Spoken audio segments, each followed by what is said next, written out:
So we are live now. As we were discussing, Mahabharata is all filled with gray characters. Nobody is fully white. Nobody is fully black. Hmm. They have different shades of 50 shades of gray, I would say. Yeah. Every character. Yeah. Or And 75 shades of gray, whatever the number we want to pick. But yeah, you said it very well.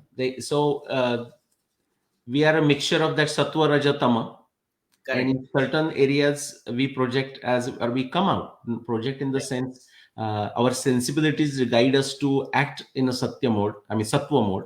Somewhere we are a rajas depending on our passions, you can say, and then somewhere we are a tamasic mode, like certain bad habits we would have or stuff like that.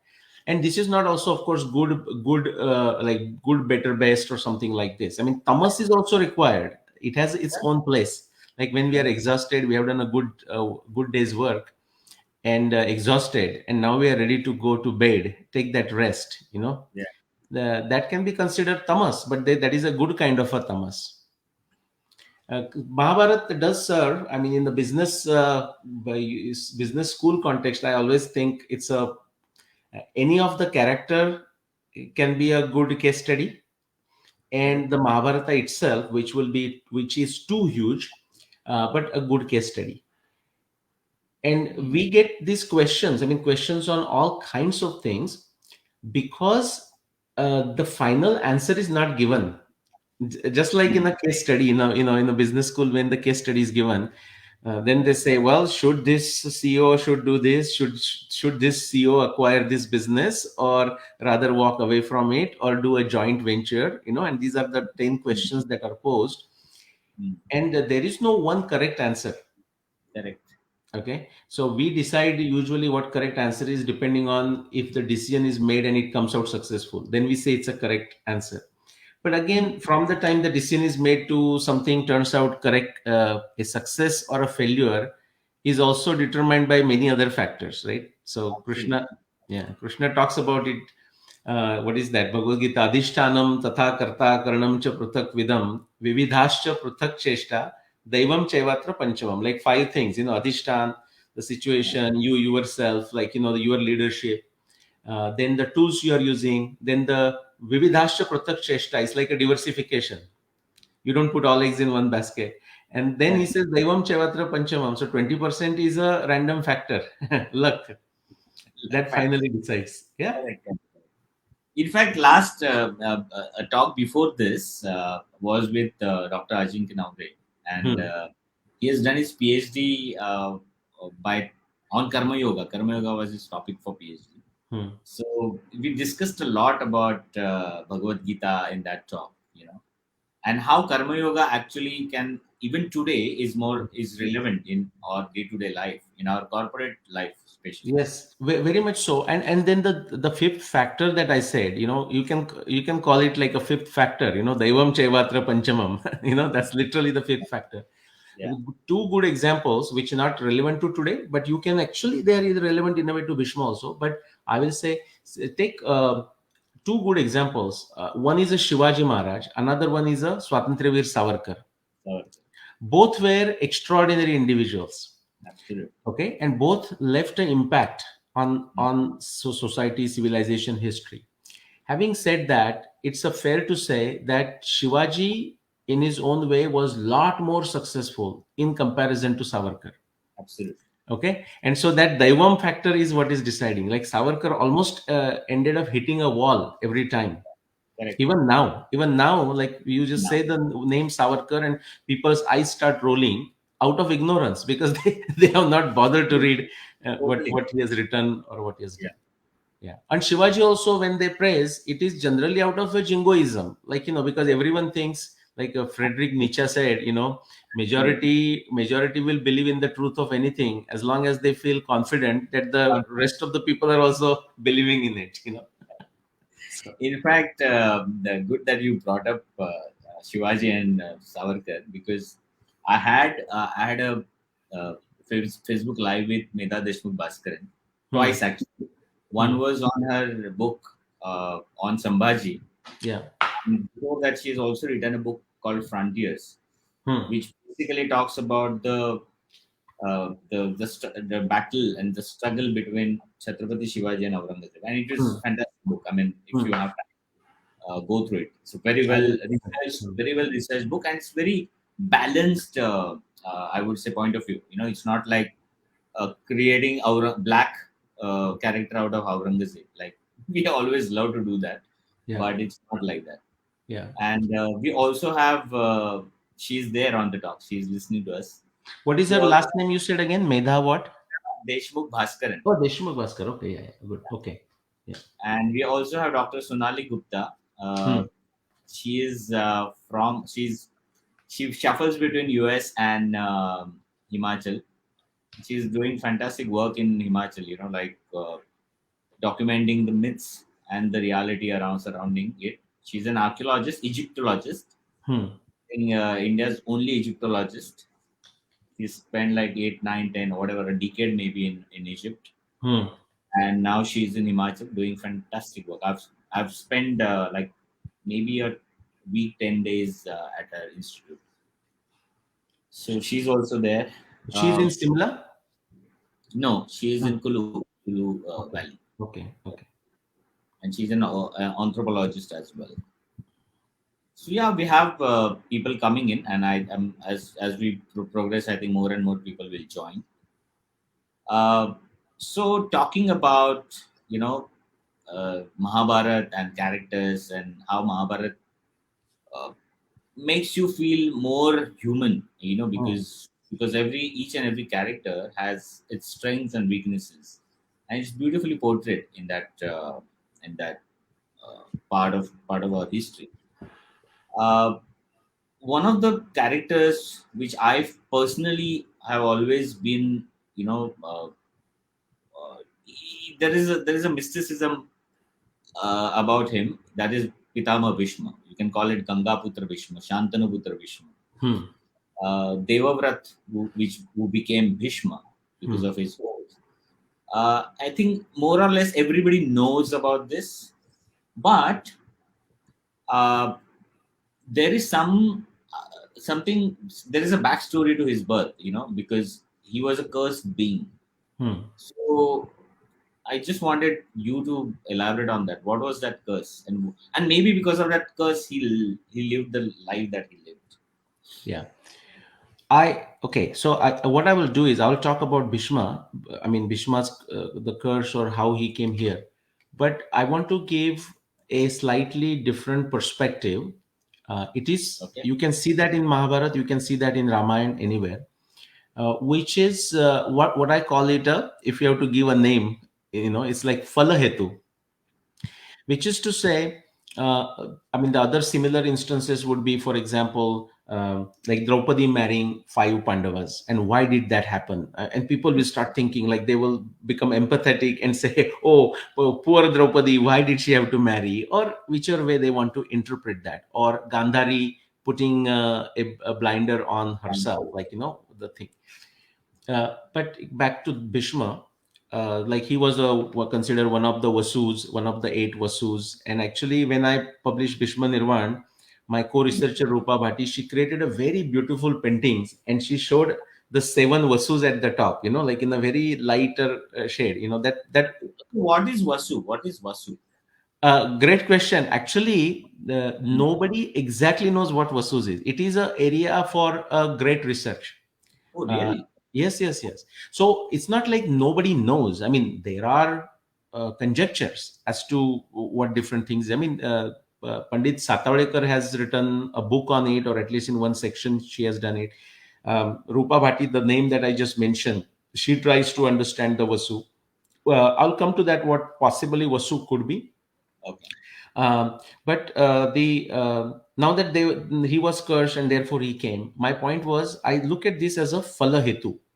I can give at least two examples. So Bhishma, if you look at his life, like a glorious individual, like very capable individual, Yeah. but almost like he got trapped into maybe his own creation in some fashion, you can say. But because of his personality also, right? That's why the name Devavrat to Bhishma. Like once Vishnu. he said something, by sun or shine, sunshine or cold weather or rain or shine, he is going to do it. So that is the personality profile that we get. So what I'm saying is, we have a entire story of Bhishma in front of us. And at some point, so remember, Mahabharata is written 18 years after the Mahabharata war. That is what the current Samhita of a Mahabharata tells us. So now when Vyasa is putting this all together, okay, sometimes we call this narrative fallacy. So things would have happened in a different fashion, but in order that it is a pararthanuman, meaning the other people, the reader can understand it in a logical sense, you try to give a sense of logic. Otherwise people are lost, like, so why did that happen? Like suddenly, like sometimes it's shown in the movies, which we don't make sense, or we laugh at it, like, I'm talking here, and suddenly a snake comes through the window, bites me, and then goes back, and then movie continues. And you said, what happened there? Mm. So it shouldn't feel like that. Therefore, phala hetu, meaning we know the phala as an outcome first, and now we are trying to think why this might have happened. And in that context, like Vyasa is someone who, this is again different subject, who has a deeper insights. People can get some intuitions and insights and stuff. So he's putting those insights. For example, why Draupadi married Pandavas? You get two different stories, like in Mahabharata, like why this might have happened. And just I'll quickly close the subject by saying third one, and then you will feel like I did not give an answer to Bhishma, but the answer is really we don't know. It is a trying to understand, rationalize. If you take a very curious case of Kumbhakarna, that's a very Mm. fascinating thing that I have done original research for last 10-12 years. That Kumbhakarna is similar to Klein-Levin syndrome, that what we talked today, and it's beyond fascinating what the matching is.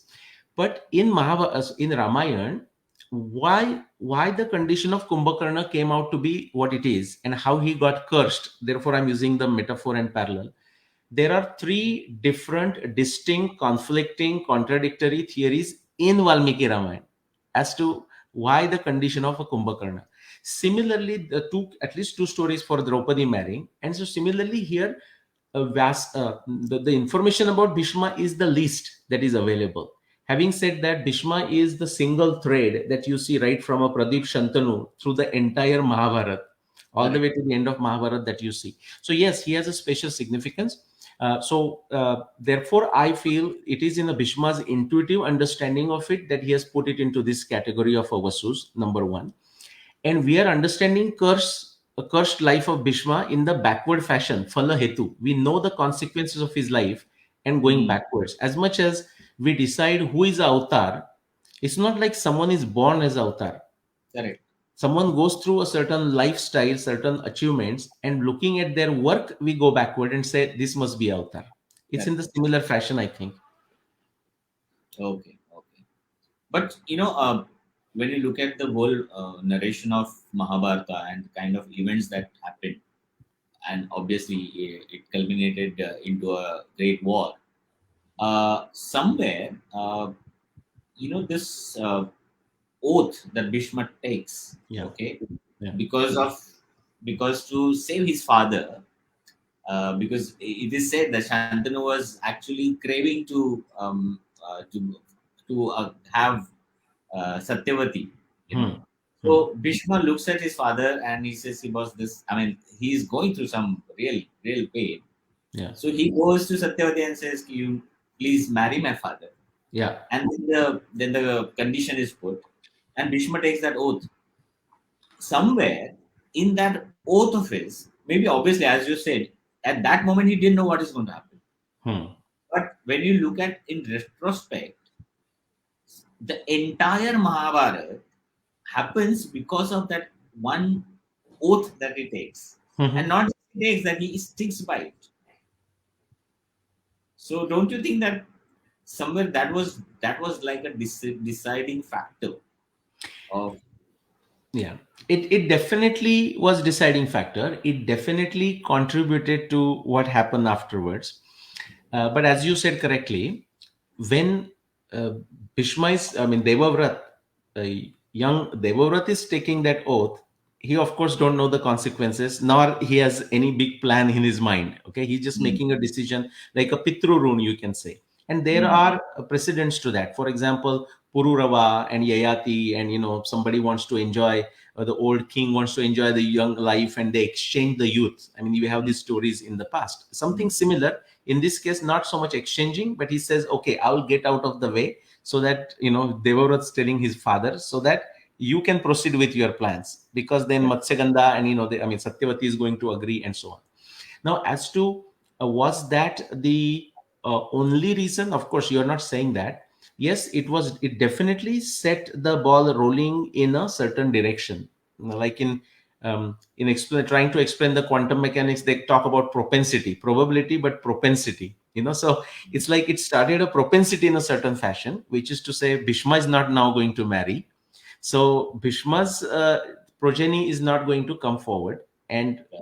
the number of the listeners may be aware, but if they are not, then what happens is now Chitraviri and Vichitraviri are born to Satyavati, but the one of them is killed early in the in the war. The second one gets the kshama, Raja Kshama, like TB, whatever we want to call it, and so they did not produce anything. Now their wives are there, and no progeny, no heir to the throne, and then the Vyasa has to be brought in, because again that time Satyavati goes back to Bhishma and Yes. ask him to say, well, it's like a what you call emergent situation require a different thinking type of thing. So they give up that, and this one is very important to know.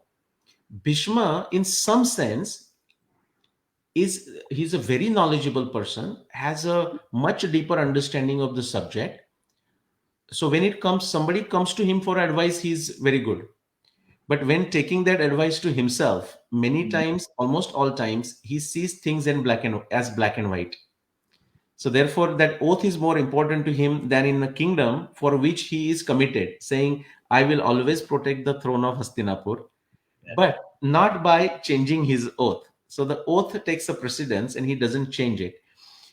So yes, in some sense, even there, I mean, it was not just a one opportunity when he took the oath first time. Even when Satyavati approaches, he did not change, right?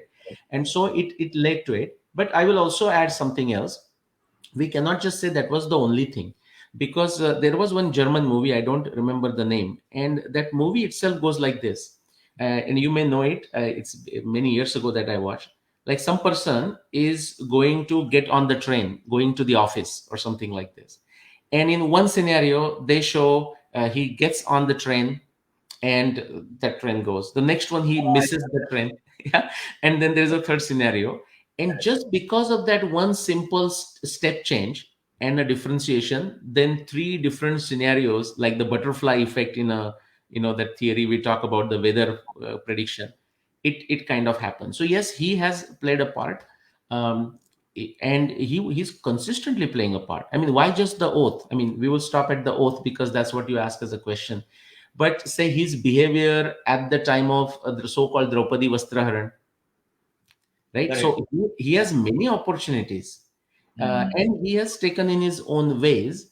But if I have to summarize, I'll say he's very knowledgeable person, extremely knowledgeable person. Like Krishna sends Yudhishthira, says, go to Bhishma. Even Vyasadev is also saying to Yudhishthira, when Yudhishthira asks certain question, he says, well, hang on to that question. When you meet Bhishma, go ask that question. So he's an extremely erudite person.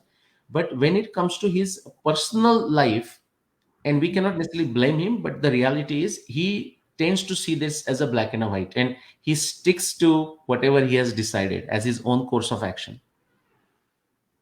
Probably because of that, because he also took an oath of protecting Hastinapur. Hmm.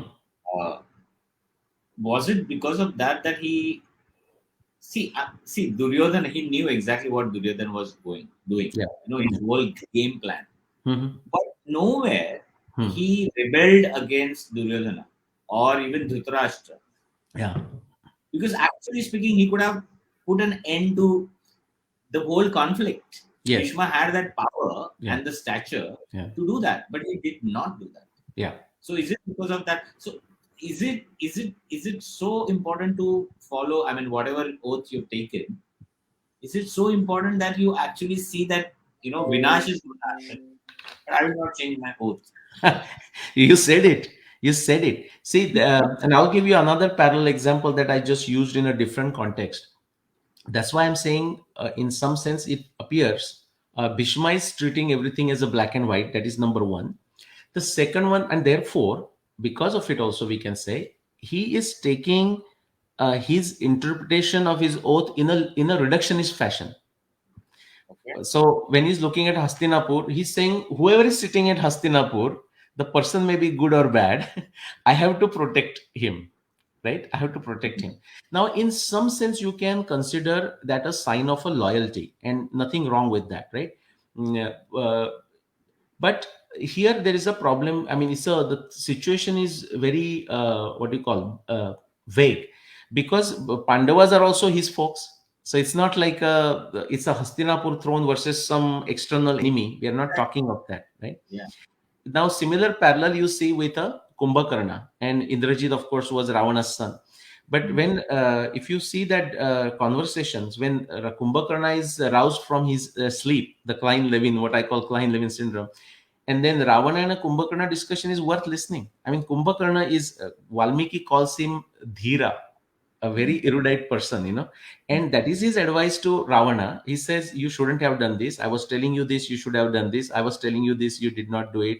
Why do you do it? You are such a great thing. Just because of this one thing, you are going to now lose everything. He says all that. But then Kumbhakarna says, but now you relax, you are my brother. And so Kumbhakarna knows Ravana is in the wrong on that count. But he says, now I will go and bring victory to you. Now, we can apply that same principle and say, Kumbhakarna, if you would have turned it around and just gone there to the field and met Rama, just like Vibhishana did, and said, well, hold on, let's settle this matter. Mm. But they did not do it. I think in that sense, we started talking as an open case study. Um, in retrospect, as a phala hetu, we can always look at a certain business adventure, a startup like Amazon. We can look at Amazon right now and how beautifully this business was built and developed from a garage and all that, right? But we shouldn't forget that many other individuals would have started such a book distribution business out of their garage too, Yeah. but not everyone turned into Amazon. Correct. So we have this luxury of sitting on their shoulders and getting to analyze what happened, and it's Mm. useful because, and that's why Mahabharata's relevance is useful even to this day. And Absolutely. as I said, there are no final answers given, or even no matter who gives the answer, whether I give the answer or you give the answer, not everyone is going to be satisfied, and that is for a reason, because they think, well, I'm not sure, and nothing wrong with it, but we have to still take something out of it which fits our time, place, circumstances, and proceed with it. And that's why I think Mahabharata, but also Bhagavad Gita, is a fresh for our times. It's Yeah, absolutely relevant. never gets stale. Yeah. Yeah. So, I mean, yeah, you, you actually rightly said, because we are all uh, looking at Mahabharata and on retrospect, and then analyzing it, and then these kind of questions are popping in our heads. But at that moment, he must have done what he thought was correct.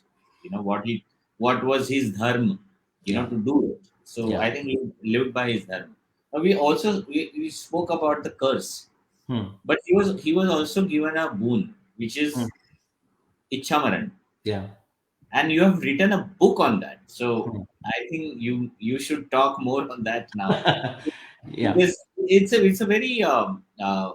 very unique concept. Ichamaran. You decide the date, a time that you Hmm. want to die. Yeah. Right. So one thing is, I mean, of course, I have written a book, uh, the title Bhishma Nirvan, and I'll talk about the Ichamaran aspect of it.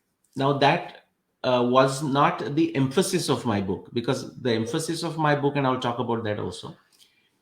So Icha Maran, in the sense of, like, many people get excited. So okay, so he have a choice of dying or not? No, that was not the choice. the, everyone is a mortal here, so he has to go.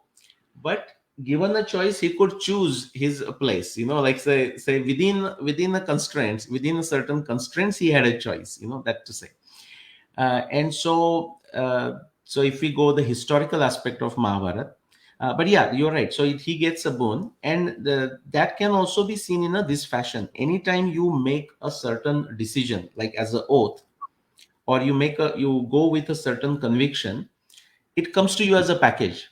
There are the good things Mm, of it and the bad things of it. Just as a on a mm, funny note, we can say once he decided he's going to be a ajanma brahmachari, not going to get into the marriage or something, right? So he's saved from a lot of torture, you can say, right? I mean, on a funnier note, I'm saying. correct. So, but it comes with a package. So, certain things. Now his focus is also very limited, in the sense he has to protect the throne, not care who is sitting on it. Now that also led to some good things and bad things. Many of the decisions he made, and that must be on his mind too. Like as I say, Draupadi Vastraran, he's saying, but yeah, it's a very bad thing. And Bhishma says that many times, especially in his dialogues with Yudhishthir, when he's on a Sharashaya, Mm, that he says the nature of dharma, like to decide what is right, is not very easy. And he talks about how the big people make blunders in making the right decision. And the mm, part of the discussion is to give different points of view. He shares historical stories of his time, mm. okay, the 7,500 years and before that. But back to the my book. So the focus is not on the like Icha Maran aspect, but yes, he has that boon, as you said, or a siddhi that is been bestowed upon him, that within the constraints he can choose his timing of his death. And so let's go to the historic aspect of Mahabharata. Mahabharata is very rich in evidence of all kinds. So we don't have a guarantee, but just based on my work of like 25, 30 years, if you can think of a discipline of science, and then you can go to Mahabharata and say, for this discipline, do I have some situation, do I have some evidence that I may able to connect with that particular discipline of science? If the answer is yes, we've I at least found, and this is by luck, the Daivam Chaivatra Panchamam, every time that evidence leads you to the historicity of Mahabharata. Wow. Okay. And then I'll tell you the importance of Bhishma Nirvan. So something else that I will not talk today, some one astronomy observation called AV observation, that was considered impossible by all astronomers, all Mahabharata researchers, uh, all astronomers who are not into Mahabharata research. They said this is impossible in the very order of nature. Astronomically, it's impossible. I'll not go into the details. It is a very peculiar observation. It's a very simple observation. So it's not like there is a lot of confusion related to interpretation and whatnot. So when I came across it, approximately around 1995, I was doing my master's in chemical engineering in Canada, and my thesis was ready, and I was just exploring the humanities libraries. So a whole Bhandarkar Oriental collection was there, and because of my interest in Bhagavad Gita, by the way, almost all decent American universities, I would say easily number like a 400 of them, you can easily find two sets of Bhandarkar Oriental sitting in them. Sometime in Wow. India, you may find it very hard to quickly access Bhandarkar critical edition of Mahabharata and Ramayana also, which was done with a Baroda University and whatnot. You will find it Wow. just amazing. But anyways, so I found this, and then I thought, oh, I know this Arundhati Vasishta business, the stars, and over a weekend as an engineer, I think I can solve this. Then it took me 15 years. So like 1995 to 2009. The reason I'm mentioning it is to bring the context of Bhishma Nirvan book. So that Arundhati Vasishta observation, what it showed finally when I demystified, that Mahabharat Yuddha as a historical event is not possible. Pay attention, not possible in last 6,500 years. Which is to say, it happened. If it happened, we can take that as a hypothetical scenario for a minute. If it happened, it definitely would have happened more than 6,500 years ago. And that was due to this one observation, one shlok. Like, Ya Chaisha Visruta Rajas Trailokya Sadhu Sammata Arundhati Tayapesha Vasishta Prashtata Kruta. Now, many people don't realize that what kind of knowledge is given, and in a what a fascinating form it is given. I mean, this observation I compare, or because I have done it, I hesitate sometimes to compare. People will say I'm just blowing my own horn, but it is to be compared with the eclipse evidence of 1919 that proved Einstein's theory correct and Newton's theory wrong, or Newton's theory as a one special. It is that important. Now let's bring it to Bhishma Nirvan. So Arundhati Vasishta gave a time period of some from 11,000 BC to 4,500 BC. It said Mahabharata has to happen somewhere in between. Mm. Now, Bhishma Nirvan even did a better job. Now, when I say Bhishma Nirvan, let's talk about the historicity of it.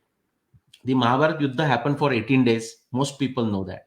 Correct. And Bhishma was the military general from the Kaurava side for the first 10 days. Okay. And on the 10th day, he fell in the battle. In fact, many people initially thought he is gone. Okay. And that could have been the case in a way. But the Mahabharata description says when he fell down, as he fell down, he looked at the position of the sun, setting sun. And based on that, I mean, he realized, of course, he would have otherwise known too. He said, we are still, the sun is still in the Dakshinayan, which is Correct. to say in our modern times from 21st June to 21st December, in the modern times, okay? The dates also change.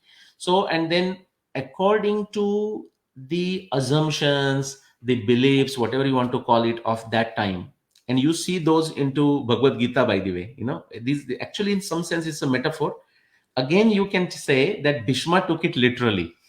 See, Mm. Bhishma has taken his oath literally. He has taken his responsibility to the Hastinapur throne literally, right? Whose order he takes literally. Even he possibly took this literally. Like Krishna talks in Bhagavad Gita as a metaphorical fashion. If you are going in Dakshinayan, then what happens? If you pass away in Uttarayan, what happens during the bright phase of the moon, and so on and so forth. So, anyways, but going with the story, so he said, sun is in a Dakshinayan, which is to say, somewhere in the his position in the sky is such that exist in our times between 21st June and 21st December. So he is going to wait until the day of winter solstice, Uttarayan, which is like 21st December in our times. Now, why is this important? So from that day, the war continues for additional 8 days, 18 days. So he's there on the bed of arrows, Sharashaya. And we can come to Sharashaya if you have a time too. Like that is also a lot of confusing assumptions people make. Then after the war is over, they do the cremations and all that, and then they go to the bank of Ganga and stay there for 1 month. Like they meaning Yudhishthir, Pandava party, Mm. Krishna, Satyaki, Sanjay, all that. Vyasadeva is there also. Because Yudhishthir, if you ask me, Yudhishthir is like in some, of course, he's a Dharmaraj and all that. He's a crying baby. I mean, the way I see it, I mean, and somebody should read it, and Mahabharata multiple times to see that. He's like a crying baby. Every time, what do I do? I'm feeling depressed. I'm feeling sad and stuff like that. So now many people are giving him, please, don't be sad kind of thing. On the bank of Ganga for 1 month, they spend time there as a ashaucha, like what we call after somebody passes in the family and stuff like that. I'll fast forward. They come back to Hastinapur. They quickly do Rajabhishek of Yudhishthir. They assign the palaces. They assign the administrative post. And during this time, Krishna is still there. And Krishna says, Yudhishthir, take a break from this. Somebody is waiting for you. We need to go and see Mm. that person. And that is again the Pitama Bhishma. So they from Hastinapur they go to Kurukshetra and meet Bhishma. Bhishma is still lying on the Sharashaya, protected by the soldiers. So that area is now next 8 days. That area was not used for fighting because Bhishma has to stay there. So it was that Dharma Yuddha, we can say. The reason I told you this story, at that time Krishna tells Bhishma that now you have 56 more days to live. Couple of Oh. points there. The astronomy is that precise even then. Possibly many of the common people don't understand astronomy today, but Mm. everyone understood, or at least a good number of people understood. Krishna is saying, Panchashatam Shatcha Kuru Pravira Shesham Dinanam Tava Jivitasya. Now you have additional 56 days to live. Why am I telling you this?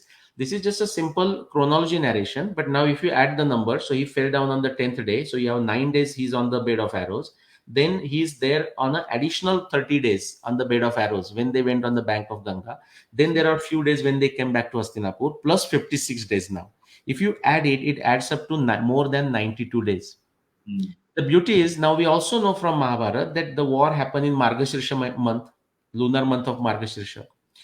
And now think of this, 92 days has to fit between the 21st December of our times, and we have to go backwards by that much time, plus 10 Mm. days, the 10th day of the war. So when the war began, why I'm saying this? So 92 plus 10, so let's take 102 plus days, and that has to fit between the 21st December equivalent, like the day of winter solstice backward, and it has to be the month of Margashirsha. You put this in astronomy fashion, and immediately, like if you put this into a computer program, it will throw out the answer.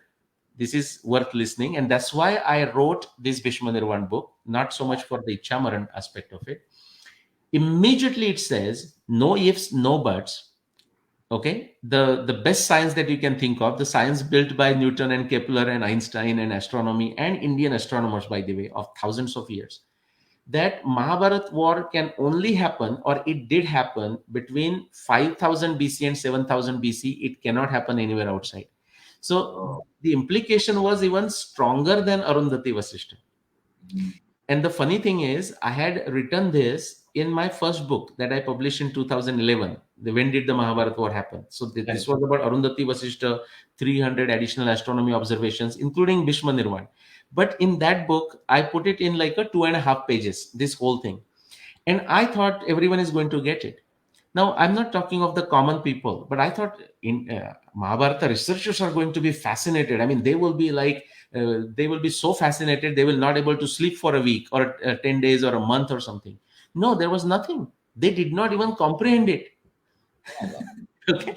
So then I said, I mean, this is so fascinating. I didn't know I was going to write a book, and I definitely did not know I was going to write a second book or next book.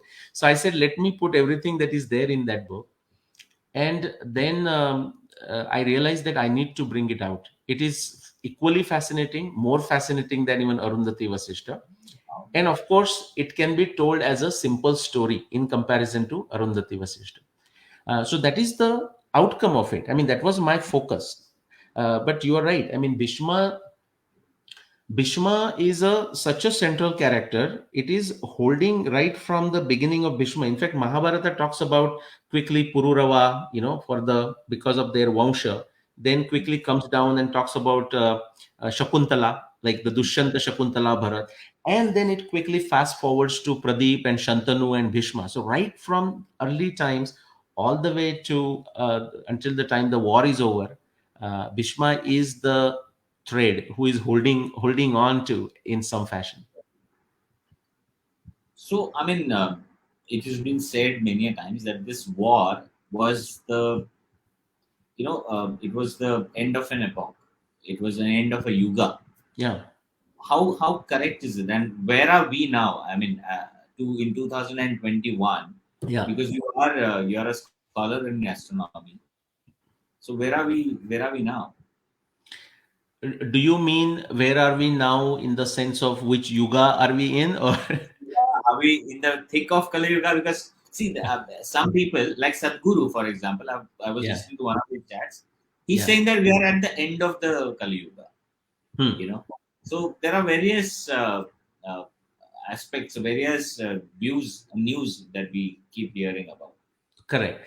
And see, that is, I would say, not just the beauty of a Mahabharata, but that is the beauty of all ancient Indian narratives. Hmm. What is even whether it's a history or otherwise, even Upanishad is in a very abstract form. Even that is for a purpose. Okay. For example, when you go to a say Atharva Shirsha, like in a Ganesh festival is coming, right? So in a Atharva Shirsha context, and people in the West, like some great folks like Joseph Campbell, like the American great researcher, he has realized that. He said in the Western context, for example, in the church, the liturgy, it was recited in Latin. But then people at some point thought like, oh, but we don't understand what is being said, so it should be translated in English. And he said it actually lost the beauty of it when it was translated in English. Just to apply that to say Ganesh Atharva Shirsha, like sometime, I mean, the audience is sitting and Ganesh Puja is happening, and we just start chanting that Hari Hmm. Om Namaste Ganapataye Tumeva Pratyaksham Tattvamasi Tumeva Kevalam Kartasi. It's beautiful. Person may not even necessarily understand. He says, oh, many people will close their eyes or fold their palms and listen to it, and it has a value. I mean, as a therapy it has been done. But what if immediately we translate? Of course, we should translate and people should know the meaning. But hey, Ganesha, I pay obeisances to you, and it's like that, and you are also this, and you're also the this direction and this direction and this direction and this direction. Immediately, it loses the poignancy of it, right? Something like this. So that factor is used in all ancient Indian narratives, whether it's Upanishad or this, and they are always left as an open thread. They're all case studies as I see it in a business speak, like a business school speak, I would say, horror business, whatever they want to call. These are all open threads. uh, repeat that question again because I forgot, but that's the context I was So saying. it is said that the Mahabharat war Hmm. ends with the end of the Yuga.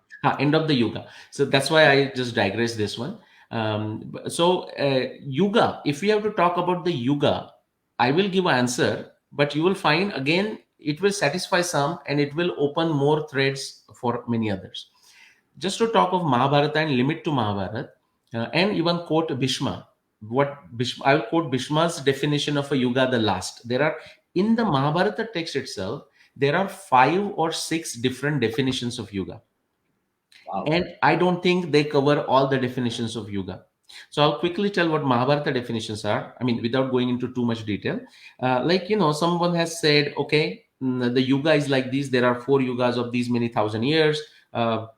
1,000 years, it's a ratio of 1:2:3:4, total of 12,000 years. Sometimes there is a confusion as to 12,000 normal years or 12,000 Deva years.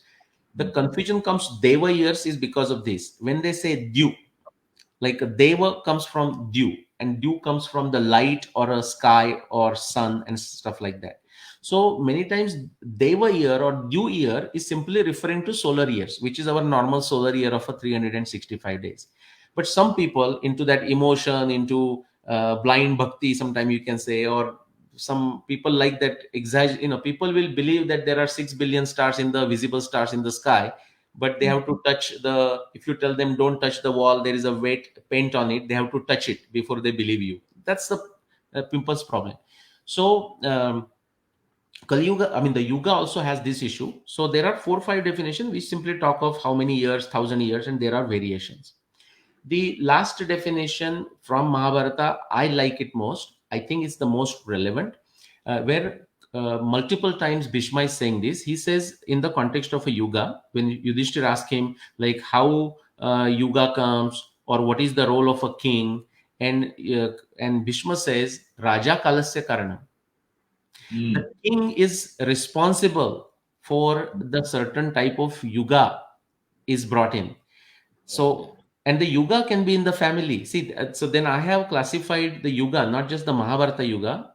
Everything that is said in the Yuga, from Aitareya Brahmana to Bhakti literature, to astronomy texts like Surya Siddhanta, Aryabhatiya and Bhaskariya and whatnot, to our Itihasa like Mahabharata, what is said in Mahabharata, to anywhere you find the Yuga word.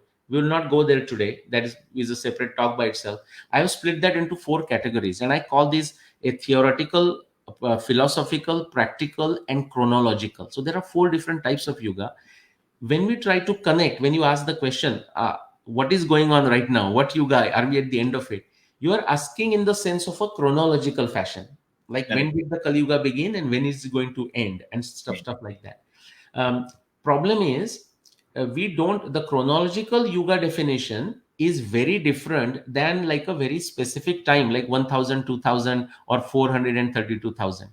Actually that big number that we hear, 432,000 of a Kali Yuga or 4.32 millions of a Mahayuga of 4 Yuga together, it is actually a mathematical construct made. It's a brilliant mathematical construct made in the context of astronomy to describe, to communicate precise and accurately orbital periods of planets, orbital periods of a graha. It has absolutely nothing to do with this chronological history aspect, Okay. but Okay. that confusion has happened and that has created more things. Just I'll take a more minute and mention something else.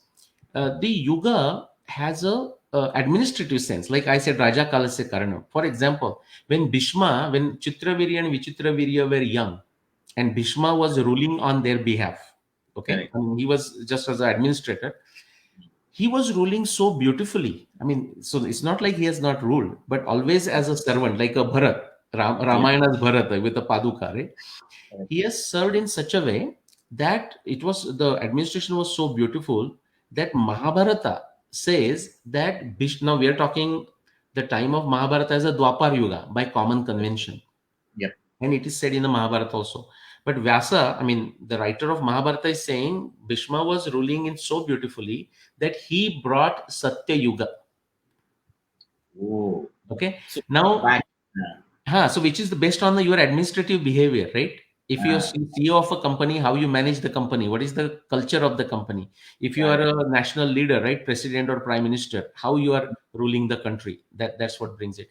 You see this repeatedly. It's not a one isolated instance. Like when Parshurama got rid of the miscreants supposedly 21 times, Correct. there also this story is also mentioned in Mahabharata, and in the Mahabharata it says by his cleaning of the miscreants, Parshurama brought Satya Yuga, Kruta Yuga. Mm. And Ramayana also you get this reference when Ram comes back and starts ruling Ayodhya. The way he was doing the administration, now Ramayana we think as a Treta Yuga, Correct. right? But he says his administration was such that he brought Satya Yuga. My point is this is the Raja Kalasya Karanam. But quickly I'll Mm. mention one more, which is relevant to our times, like Einstein. Tell me if you know this experiment. Now, you would have heard this quote of Einstein while explaining relativity.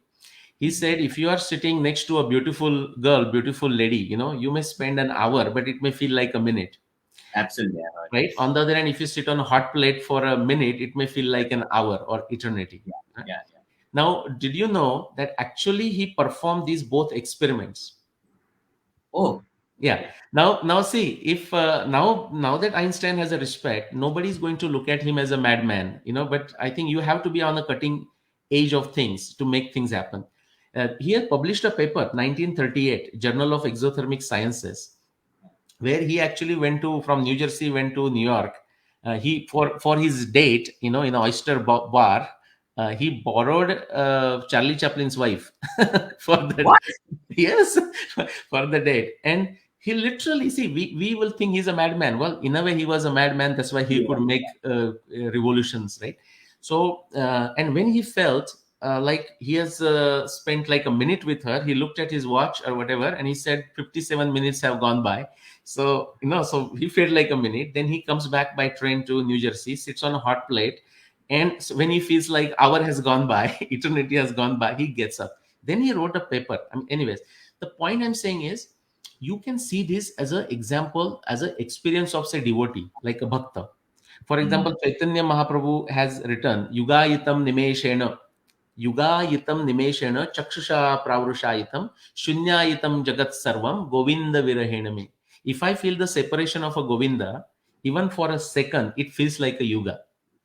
See, this is a Mm. psychological definition. I call this as a practical, psychological, theoretical, and all of this. So my point is, Really. I gave some more things. Some people said, "Oh yeah, but you did not give me the answer."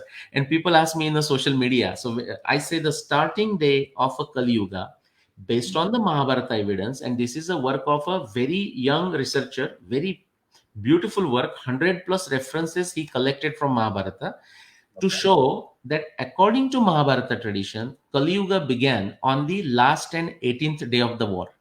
Correct. And then putting my research work, we can say that therefore per Mahabharata tradition, Kali Yuga began on 2nd November 5561 BCE, more than Wow. 7,500 years ago. Now Respect. immediately when I say this, people ask, so when is it ending? Because everybody wants to get rid of it. Yeah, and I'm saying it is up to you. Raja kalasya karanam, praja kalasya karanam. It's beautifully put. I mean, I seriously never saw looked at yoga and the whole definition from this point of view. And it makes so much of sense. It's not like a calendar or a chronological yoga that you just mentioned. It's up to you. It's up Yeah, to us. yeah, How which yoga you want to live in. And correct. I think it's up to an individual whether today you want to live like you are living in a Satyuga, or you want to create a Satyuga around you, Hmm. or you want to create a Kali Yuga around you. It's beautifully put, Nilesh. Yeah. Amazing, amazing, amazing, amazing. So coming back to, the Bhishma, you also mentioned Parshurama, and Hmm. there was a battle between him and Parshurama, right? Yes. So what was the context there? The context is, in fact, now that goes a little bit to Parshurama. You will see that Parshurama battling with everyone, if you remember. Like Parshurama also had a battle with Rama. Oh yeah, correct. After Rama gets married, Yeah, Sita Vivaha, they are coming back to Ayodhya, and on the way, Parshurama also comes.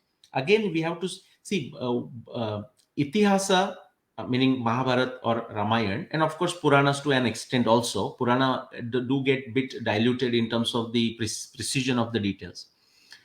What is their purpose? So the definition of Itihasa is very important to understand these Parshurama fighting with Rama, Parshurama fighting with Bhishma, and with Karna, giving a vidya to Karna, and all of this. correct. Right? Parshurama is almost everywhere. By the way, you know that Parshurama is considered as a Chiranjeevi character, right? Now, this is of a psychological level. It's very important to understand. Hanuman is another Chiranjeevi character. Hanuman Absolutely. also comes with a Bhima in a Mahabharata and Ramayana. See, that's a beauty, and I'm fascinated by what Valmiki did or Vyasa did. As I studied, I realized they were not just poets. They were not just even the Itihasa narrators. Actually, Mm. both of them, in Ramayana, I found 600 astronomy references. If Mahabharata, I found 300. They are, both of them are astronomers par excellence. And I will add one more name, which I have not studied much, is Kalidas. We think of Kalidas. Kalidas as, oh, what a Sanskrit and what a beauty and so on. But this was brought to my attention by my co-researcher Rupa Bhattiji. She said, Kalidasa, have you looked at Kalidasa from that point of view? Kalidasa is also astronomer par excellence. Wow. So they were a multi-talented people. That is number one. But back to Parshuram. But the reason is we must understand Parshurama's Chiranjeevi character or Hanumana's Chiranjeevi character. We must understand the definition of a itihasa to Mm. truly understand this. Otherwise, it will always be confusing. For example, there are many definitions of itihasa, but one definition is dharmartha kama mokshanam, dharma artha kama mokshanam, Mm. upadesham samanvitam, Mm. purvavrittam kathayuktam itihasam prachakshate. So to educate people, provide like a self-help book, guideline books, the modern books that we see, all self-help books. There's a whole genre there, to provide that kind of guidance for dharma, artha, kama, moksha, the four purusharthas. Mm. Purva Vrittam, they have taken ancient narratives, ancient history, historical event. Mm. It is narrated to us in a katha form, in a form that is like a Shakespeare's Motley Fool, is in an entertaining fashion, educational fashion. It's entertaining, it's educational, it's enlightening. Purva Vrittam Katha Yuktam Mm. Itihasam Prachakshate. That is what the definition of Itihas is. Yeah. And that's why some questions, it is very difficult when you read Mahabharata. I mean, literally, sometimes your comment, at least I'll tell you my comment. Like, sometimes I'm just reading this, and my comment is, what the hell? The reason I say that is, okay, I'm reading a very normal story, and without even uh, flipping a coin or without even a flinch, it will quickly go into astronomy metaphor, but not without warning me that now it is astronomy metaphor, and it's coming, and suddenly it will come back from astronomy metaphor to the normal life. So back to Parshurama, I see this. This is my limited understanding of it. In a Olympic or the relay race, we talk about passing the baton. Correct. This is like, see, Parshurama is also a avatar. Parshurama is also avatar for a certain purpose, Yeah. and it is like saying that particular role is now transferred. So when you see Parshurama and they fight, and either their fight was like a neutral, it ended as a neutral, or Mm. the new uh, whoever the hero, you can say, defeated Parshurama, which is to Mm. say now he's taking over, like Guru Shishya Parajayat type of thing. Mm. Mm. Okay, he's taking over. So now Parshurama's role is now subservient. Rama is that Parshurama. I mean, that is the sense of it there. Wow. Similarly, here Bhishma, when Bhishma and Parshurama are doing, and I forgot the detailed story now actually, who defeated who. Do you remember? Like Bhishma and Parshurama? I think Bhishma defeats Yeah, Parshurama. which is very common. That kind of theme is very common. Or sometime it will be a truce, like a Kirata, meaning Shiva coming Correct. to Arjuna and something That like was that. a truth. Yeah. Yeah, and notice, even if the someone like Shiva or Parshurama defeats the young guy, still the person is very happy, pleased with him, and gives more Astra Shastra Yes. Vidya and so on. Either way, it's a passing a baton. It's like an old wrestler fighting with the young guy. Old wrestler may defeat him or Yes. may get defeated by the young guy. Still, he's going to pat on his back and saying, "Man, just follow the tradition," kind of thing. Yes. So it is that passing thing told to us. It could be a literal event. I would say literal event because there were many Parshuram. That's also people misunderstand. Hmm. But some of there are many Vasishta. See, Vasishta, Correct. Vishwamitra, and Valmiki. If you Hmm. take these three just for as an example, and Parshuram, let's add Parshuram.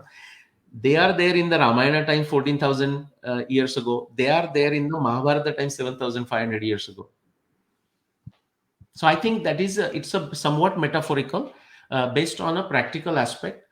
But this is like a description of say beautiful lady. In I mean you can see this standard description sometime in the Mahabharata. As soon as a beautiful lady's description comes, it is going to come as a Piyodhani, Sushroni, that very a sort of a standard template kind of comes.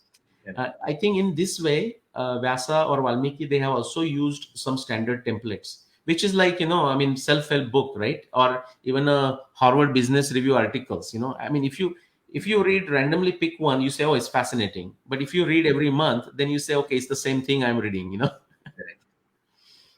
You rightly said there are many Parshuramas, like there are many Vasishta, because previously on my talk, I had Hmm. called Dr. Purushottam Rajumale. He's a Vedic scholar, and Yes. he said the same thing. He was describing Saptarshi. He said these seven were Saptarshis are actually like seven universities. Hmm. They were school of thoughts. Yes. So it's not just one. It's not some person, just one person. Maybe a person started that school of thought, Yeah. but every this each Saptarshis were like seven universities, and Hmm. every graduate of that university will be called by that name. So people take it like, "Arey, how can he be in for 2,000, 3,000 years the same person?" So it's Correct. not the same. Yeah. Correct. Like we will talk in science like a Popperian school, Popperian thought, or in a Correct. finance like a free trade Friedman versus whoever, Keynes and stuff like that. Drucker, Drucker philosophy, Drucker way of doing things. Correct. Yeah. Correct. Absolutely. So I mean, coming back to our time, today, you know, when we think of Bhishma, we think of his oath and how he stood by it and never changed it, never for once even thought of going against it. Hmm. And today we live in a time where words, आपण in Marathi we say की दिलेला शब्द, it doesn't matter because people are constantly changing it, constantly changing their own stance, Hmm. constantly changing their ideology. Yeah. So when we are living in such times when everything is so flexible, how relevant is Bhishma? Ah, great question. I mean, we can make a long laundry list of his virtues and also some limitations. See, the virtues, I mean, limitations as part of virtues. It's like a part of it. Once you make a certain decision, naturally, it's a prescriptive and therefore it's also prescriptive, which means if you are going to do this, that means certain things you are going to, you'll not able to do. That is just given. Right? So his oath is the Bhishma Pratijna, and that's why, of course, as you know, he received the name Bhishma. Like what a big oath, Yeah, very serious correct. oath that he took is very important, especially in the right now this whatever you want to call it, like a very postmodernist kind of thing where anything goes, literally anything goes, right? I mean the fluidity, right? I mean fluidity in everything, fluidity in the thinking, fluidity in the gender, like what do I think today, like 16 pronouns. I mean what kind of nonsense is this? Now see, manthan is good. I mean the fact it is happening, I think people will realize that this is a nonsense, but before they realize, it has to go on for some time too, before they think it is a nonsense. like crying parties, right? When in America, like when Trump got elected, there are crying parties, and we're saying crying for what? I mean, it in some sense it doesn't matter. At least in American context, the both parties, I mean, Republicans, Democrats are so close. I mean, that's not India, that it doesn't matter. I mean, if you have read Stupid White Men by Michael Moore, he Yeah. talks, he writes the one category. He says best Republican president. Who was the best Republican president? And in the answer, he says Bill Clinton. Okay. So what I'm saying is, so I think the Manthan is good, but in this context, what Bhishma did is very important. And now, in a retrospective fashion, because we know his whole story, we can find the faults in his lifestyle or the decisions he made, and we should, because we will learn from them. Correct. But if you put yourself in his shoes, you have a choice, right? I mean, you are saying we are making an oath, but if you make that oath so soft, so flexible, then it may lose its meaning. Mm. Even in the business world, I mean, I have experience of making multiple mergers acquisitions. I will quickly mention that, like 40 plus I was involved in making mergers and acquisitions. And I'm a good at valuation, but I will do the valuation like as an engineering thinking, I would say. But I would go and I'm saying I have done a great analysis, and my analysis might say that don't buy the company, just for an example, or buy a company. And so I go into that meeting, I give my analysis, but actually they don't even, I have prepared for an hour, they just give me 2 minutes, tell me what do you think, should we buy or not? And I say, well, we don't, I think we should buy it. And then the CEO will look at the people and say, so all right, let's proceed, let's forget this deal, let's not buy it. I say, wow, what happened? I said buy it. My point is, you, in a business sense, we have to make certain decisions. They are not just based on certain small piece of analysis, although it could be very good. And sometimes, like, sticking to the decision matters. Like, as a group, you have made the decision, it may come out wrong. And that's why we see that in the Bhishma's case, we see in the case of Kumbhakarna, we see that in the case of Vibhishana. Just Karna to also. Karna also. Karna also. Yeah, Karna was, I mean, what a thing. But in case of Vibhishana, if we are a Rama Bhakta, then we see this in a positive light. Correct. Okay, but it's a really a espionage. I mean, the person bringing all the intelligence to this side, and you will see Ramayana. That's why I consider this as a very wonderful open case studies. Indrajit, when he sees Vibhishan during the fight, he scolds his uncle. Indrajit scolds his uncle Vibhishan, saying, "Hey, you are the one. You that because of you, we are losing this whole war." Correct. Okay, so I'm saying the oath matters. I mean, the consequences, and you should give a we all should give a credit to Bhishma for that. Bhishma is admitting in the Sharashaya, he's saying that the nature of dharma is not very easy to understand. Like big people fall, but therefore he might have taken a simple rule, saying, I have made this oath, to me it's a black and white, I'm going to follow with it. And in a way that is true for, as a lesson for all of us, of course, as an open case study. But what is that I need to do to get the ultimate satisfaction and feel happy when I'm on my deathbed? I think typically people will say, follow your passion, and just stick to it, no Mm. matter what happens. I think Bhishma did that. I think because he did that, even after more than 7,000 years, we are still discussing him. There you And go. people who don't, people who don't follow their, yeah, their own words, Yeah. nobody cares for them after some time. I mean, Exactly. how many Exactly. politicians do we really care for? Truly speaking, there's nobody. Not really. I mean, Yeah, if I do the test on you, I won't do it. And but I use this test all the time. I said from 1947, tell me the names of all the prime ministers of India, and correct. people miss many names. Many names, absolutely. Yeah. Absolutely. Especially in the 90s, we had many prime ministers. Yes. Yeah. Many forgettable prime ministers. So I think that's that kind of sums it up, because the fact that we are still discussing Bhishma, Yeah. I think it all goes back to the oath that he took, and he never changed his stance. Yeah. That is talking about strength of character. Whether it was right or wrong, it's open for interpretation. But he never changed his stance. Yeah. I think that was the crux of it. Yes. It takes courage. It takes Yeah, courage. absolute courage, absolute courage. And tremendous sacrifice. To What level? Yeah. Yeah. So I think we'll just wait for a few more minutes. If people have any questions, Okay. I think you wonderfully summed up everything that I had Thank you. asked you. And I think your interpretation of yoga is something that I will, you know, remember for a very, very long time. And it's Yeah, I beautiful. will. I will send you a link. I gave a talk in three parts, like created a Okay. self talk. You can say like on the YouTube to just explain the point. I have explained this in other places, but when I go somewhere, I may not have the luxury of whatever I want to cover. But so Hmm. I gave like a three talks, 15 minutes each. I'll send you the link after the program. Yeah, please do that. Please do that. It was wonderful, yeah, Nilesh, talking to It you. was great. Yeah. It was I hope outstanding. our audience enjoyed it, and Yeah, yeah, of course, of course. See, because as I always say that this will remain on my Facebook page, and many people who cannot join the live session hmm, do watch it later. So, and many times I get text messages in terms of how they felt, what they felt. hmm, very I'll good, pass them on to you also. very Yeah. good. But thank you so much, Nilesh. Thank you. Thanks for giving your valuable time. Thank you. It was no, I thoroughly enjoyed it, and maybe some other time we'll pick some another thread and another Why subject, not? and Why we'll not? talk. Okay. All Definitely. right. Why not? So okay, if I disconnect. Yes, yes. We Okay. Thank you so much. Okay. Bye bye.